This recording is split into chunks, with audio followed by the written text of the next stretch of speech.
বাজেটের মধ্যে ভালো একটি স্মার্টফোন খুঁজছেন যারা, তাদের জন্য টেকনো নতুন করে নিয়ে এসেছে স্পার্ক গো 3। স্পার্ক গো সিরিজ সাধারণত কম দামের মধ্যে ভালো স্পেসিফিকেশন দেওয়ার জন্য পরিচিত, কিন্তু এই নতুন মডেলটি আসলে কেমন পারফর্ম করে চলুন দেখে নেওয়া যাক। এই ফোনটিতে রয়েছে 6.75 ইঞ্চির বড় ডিসপ্লে, যেখানে 120 হার্টজ রিফ্রেশ রেট দেওয়া হয়েছে। ডিসপ্লে প্যানেলটি আইপিএস এলসিডি এবং রেজলিউশন এইচডি+। যদিও এখানে ওয়াটার ড্রপ নচ ব্যবহার করা হয়েছে, যা 2026 সালে একটু পুরনো মনে হতে পারে, তবুও কালার এবং ভিজুয়াল এক্সপিরিয়েন্স মোটামুটি ভালোই। ক্যামেরার দিক থেকে পিছনে 13 মেগাপিক্সেল এবং সামনে 8 মেগাপিক্সেল ক্যামেরা দেওয়া হয়েছে। এই বাজেটে ছবির কোয়ালিটি খারাপ না, বিশেষ করে পোর্ট্রেট মোডে এজ ডিটেকশন বেশ ভালো কাজ করে। সেলফিতেও ন্যাচারাল কালার পাওয়া যায়। সবচেয়ে ইন্টারেস্টিং বিষয় হল, সামনে এবং পিছনের দুই ক্যামেরাতেই 2K 30 এফপিএস ভিডিও রেকর্ড করা যায়। ব্যাটারির ক্ষেত্রে এতে রয়েছে 5000 mAh ক্যাপাসিটি। লাইট ইউজে একদিনের বেশি ব্যাকআপ পাওয়া যায়, আর হেভি ইউজে প্রায় একদিন চলবে।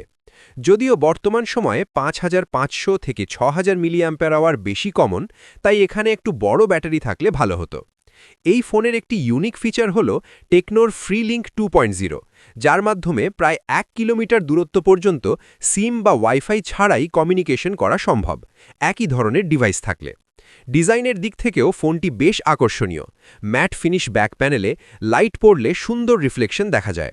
ফোনটি ইঙ্ক ব্ল্যাক, পার্পল এবং টাইটেনিয়াম গ্রে এই 3টি কালারে পাওয়া যাবে। বক্সের ভিতরে একটি ভালো কোয়ালিটির সিলিকন কেস এবং চার্জারও দেওয়া হয়েছে।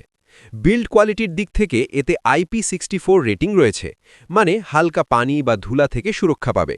এছাড়া 1.2 মিটার ড্রপ রেজিস্ট্যান্সও আছে। সাইড মাউন্টেড ফিঙ্গারপ্রিন্ট সেন্সরটি দ্রুত কাজ করে এবং নিচে 3.5 হেডফোন জ্যাকও রয়েছে। পারফরম্যান্সের জন্য এতে ব্যবহার করা হয়েছে ইউনিসক T7250 প্রসেসর এবং অ্যান্ড্রয়েড 15 ভিত্তিক HiOS 15। 4GB র্যাম দেওয়া হয়েছে, যা এই সময় কিছুটা কম মনে হতে পারে। তবে লাইট ইউজ, যেমন ফেসবুক, হোয়াটসঅ্যাপ, মেসেঞ্জার, এসব ব্যবহারে ফোনটি স্মুথ পারফরম্যান্স দেয়। মাল্টিটাস্কিংও সীমিতভাবে করা যায়। এআই ফিচারের দিক থেকেও কিছু অপশন রয়েছে, যেমন AI writing, web summary, image editing ইত্যাদি। পাওয়ার বাটন প্রেস করলেই এআই অ্যাসিস্ট্যান্ট চালু হয়। স্টোরেজের দিক থেকে দুইটি ভ্যারিয়েন্ট রয়েছে, 4GB + 64GB প্রায় 12,999 টাকা, 4GB + 128GB প্রায় 14,999 টাকা। সবকিছু মিলিয়ে বলা যায় বাজেট অনুযায়ী এই ফোনটি বেশ ভালো, বিশেষ করে ক্যামেরা, ডিজাইন এবং ডিসপ্লে এক্সপিরিয়েন্স ভালোই। তবে র্যাম 6GB হলে এবং ব্যাটারি একটু বড় হলে আরও ভালো হতো।